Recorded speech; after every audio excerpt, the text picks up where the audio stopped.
So here's a short video about the practical use of modes in composition. The challenge is this: if we have just 7 notes, then they could be any of 7 modes.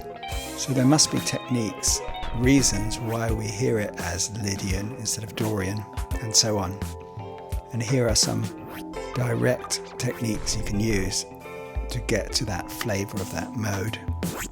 Firstly, it's really important to know what the character note is in a mode.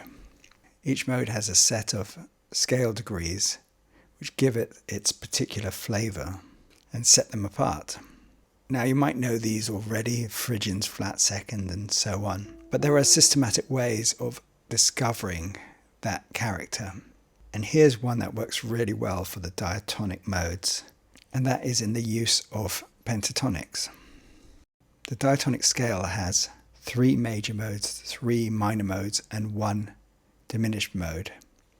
And all the major modes share the major pentatonic scale. That's the root, 2nd, 3rd, 5th, and 6th. Which means there are gaps for the 4th and 7th degree, which could be either perfect fourths or augmented fourths, or major 7s or minor 7s. So for the major modes in the diatonic scale, this is where the character happens, in one of these 2 locations. So Lydian has a sharp 4 and a major 7th. Ionian has a perfect 4th and major 7th. Mixolydian has the flat 7 characteristic. So the 3 major modes all share a major pentatonic.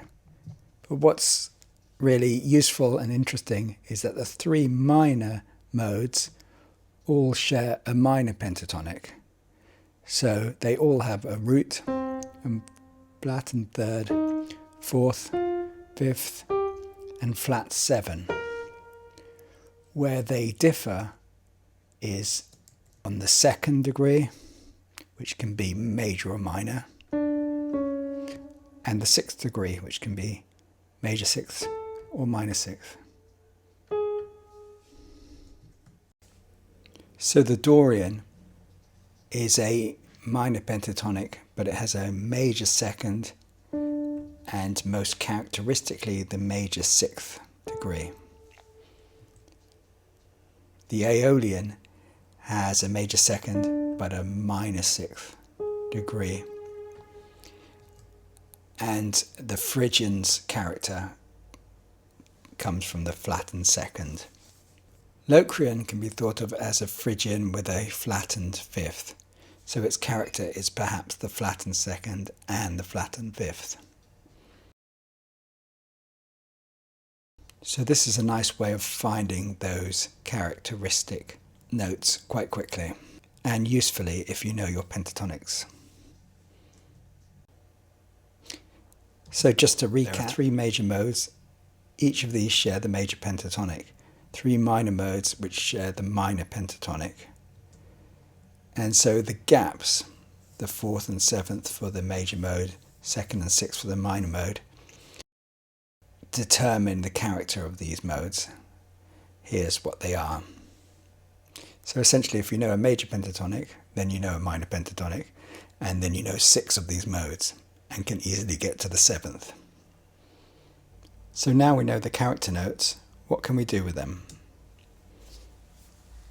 A really direct, useful and simple way of evoking the modes I got from Persichetti 20th Century of Harmony. Even though it was written in 1962, it's still a great book. And he comes up with this concept of modal primary chords, the sort of essential chords for each mode. And there's a really simple set of rules to find these. For each mode, a modal primary chord is the root chord. That's the chord built off the root of the mode. And then any diatonic chord which has a character note in it. The final caveat is to take care of any chord structures that have a diminished triad because they can lead us to a different mode. You can still use them, but just be aware that they have a sort of gravitational pull which might corrupt our sense of that mode. So, root chord, any diatonic chord with a character note. So let's do that for Dorian. We'll pick D Dorian, which is all the white notes. We know that the character note is the B natural, the major sixth.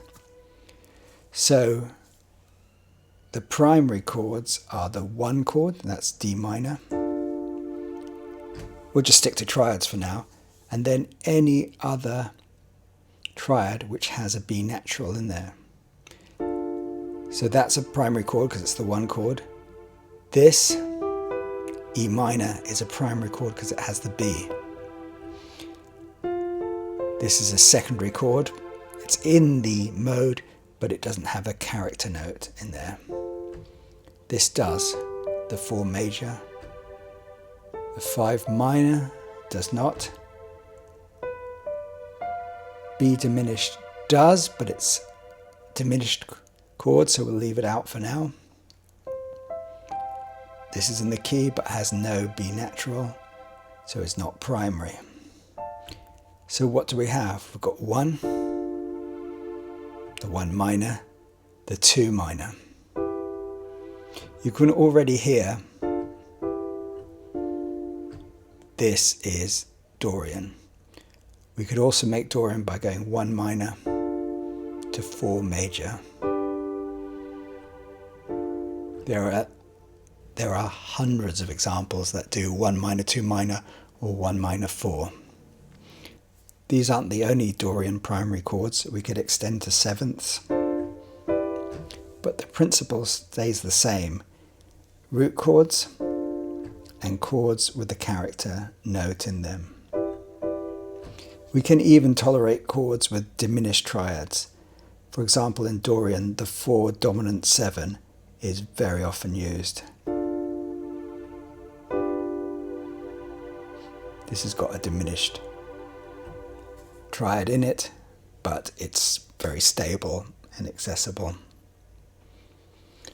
So this isn't the only way to make modes, but it's a very effective one. So here they are. These are the diatonic chords. I've put A Dorian here, and these are the primary chords with blue squares around them.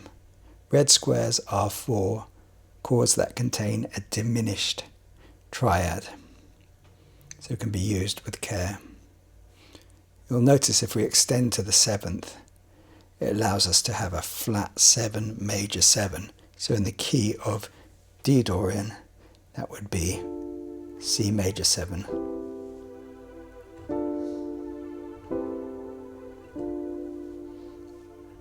Again, characteristic of Dorian. Let's do the same for Phrygian. So we'll go through the same process.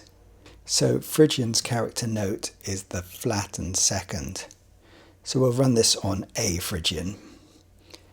So what we'll find is the modal primary chords are, remember, the 1 chord, so that would be A minor, and then any diatonic chord which has a character note, in this case the B flat. So we'll find that Phrygian's primary triads are the 1 minor, the flat 2 major, and the flat 7 minor.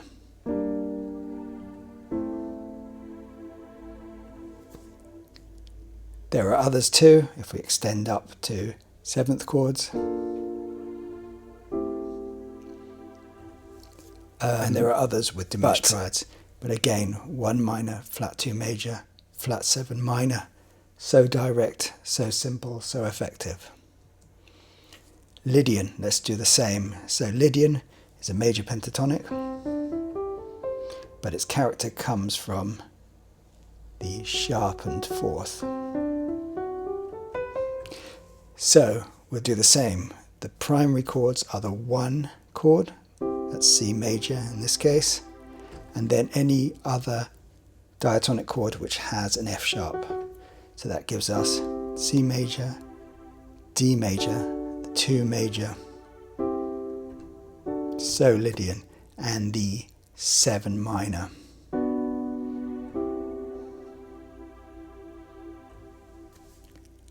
And again with 7th extensions and diminished triad inclusions should we need them.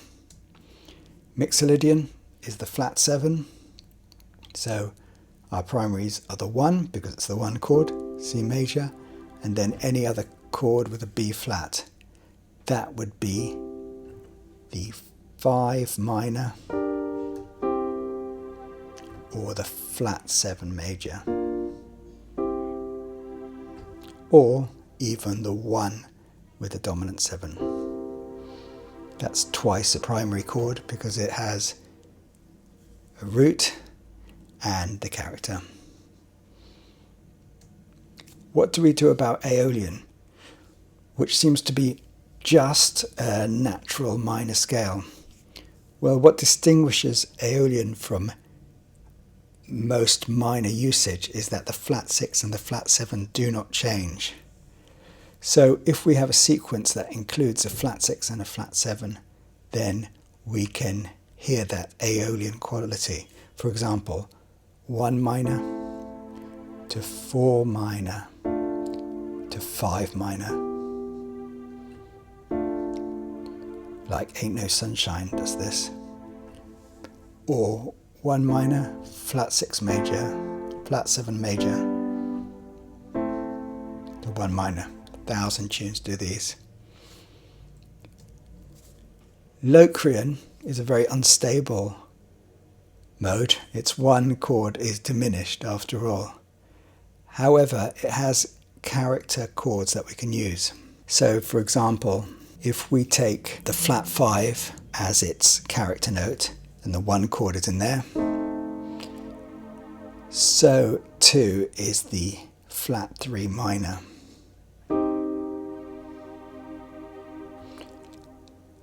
If we think of the flat 2, just like Phrygian as the character, then we have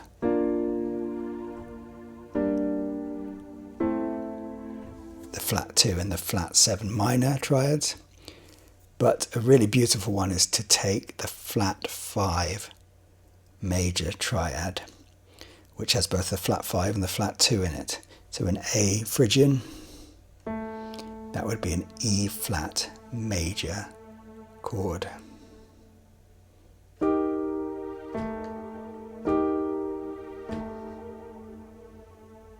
Beautiful. How about Ionian? Again, this is often dismissed as being just a major scale. But what distinguishes Ionian, in my opinion, from major is where it breaks down the standard gravity that we have in a major scale between the 3rd and 4th and the 7th and the root. So to me, Ionian primary chords break down either or both of these. So, for example, an add 4 chord to me is Ionian, built on the root or built on the 5th. It's not a sus4, it's got both the 3rd and the 4th in it.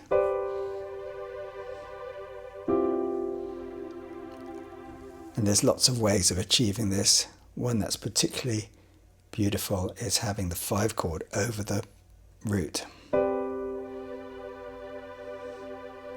Hill Street Blues theme, Jump by Van Halen, Us and Them by Pink Floyd, Zut Alors by Frank Zappa, lots of examples.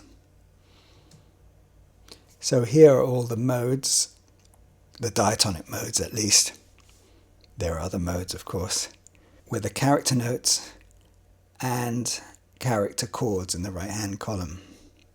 I've listed them from brightest to darkest, rather than their sequential ordering. Think of this as a palette of colours from the brightest to the darkest shades. And this is a quick way of describing each of the modes, but you can also borrow between them. For example, we could be in C major, borrow from C minor, and then from C Lydian, C minor, C Phrygian, C major. Radiohead's Everything That's Right Place does this sort of thing. The melody is just CFC, which is common to all of these modes, so they're able to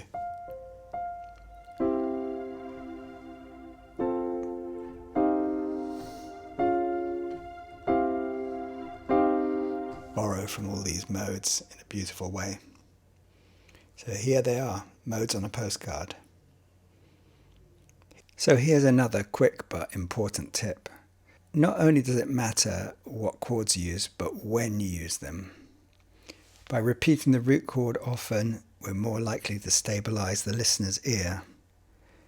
But also by placing root chords on stronger beats, that helps also. Take, for example, E minor and F major. These are both primary chords in E Phrygian and in F Lydian. But if I play the rhythm like this,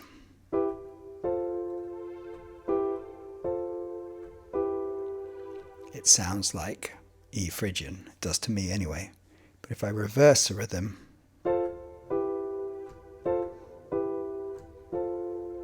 it sounds more like F Lydian. So rhythm matters. A simple and useful technique for implying a mode is to anchor the sense of the root with a pedal tone. So for example, if we hold down F here, by playing F Lydian chords,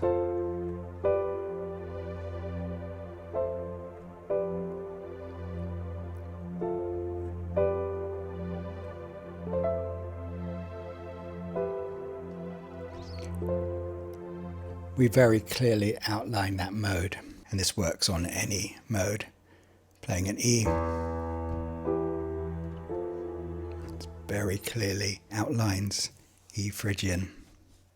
Technique number 5 reverses this anchoring by having a static chord on top and a modal bass line.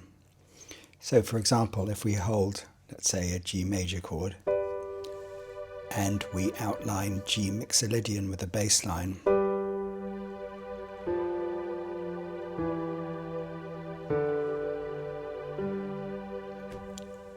we get the instant flavour of G Mixolydian.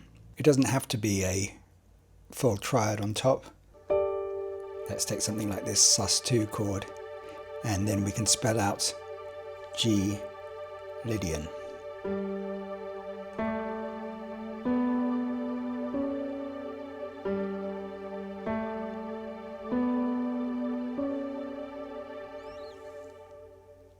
So those two examples sound like Oasis' Champagne Supernova and The Police, Every Little Thing She Does Is Magic, respectively.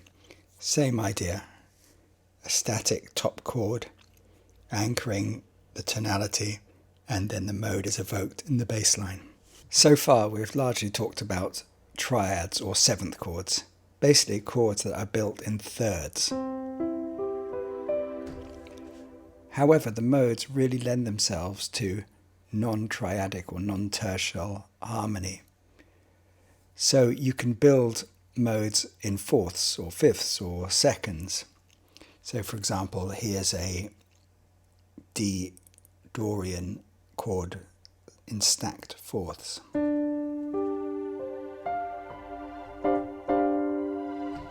You hear this sort of thing in tunes like So What? And we can build them however we like. For example, F Lydian, we can have like secundal clusters.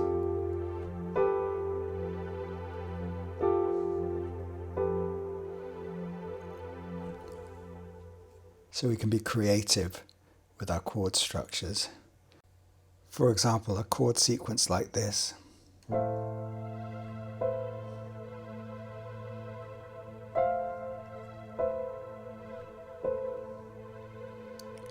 escapes easy chord naming, but evokes Aeolian really clearly.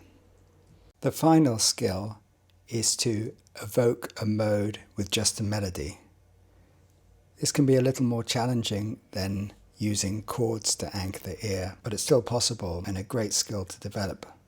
So for example, if we take this,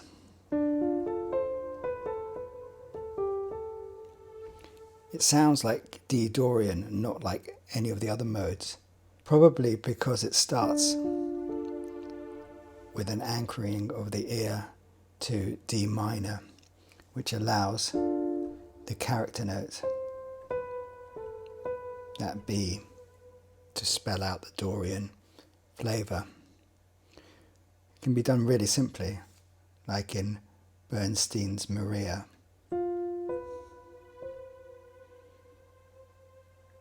That's it, 3 notes. It sounds like F Lydian, probably because of the 5th there, framing the character note.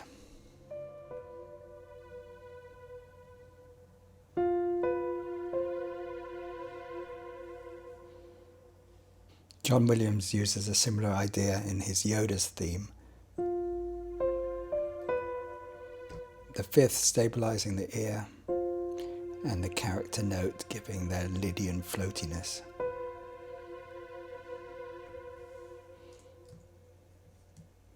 So there you go, 7 tips for modal writing. Hope you find that useful and that you have a lovely Lydian day, or any mode you like.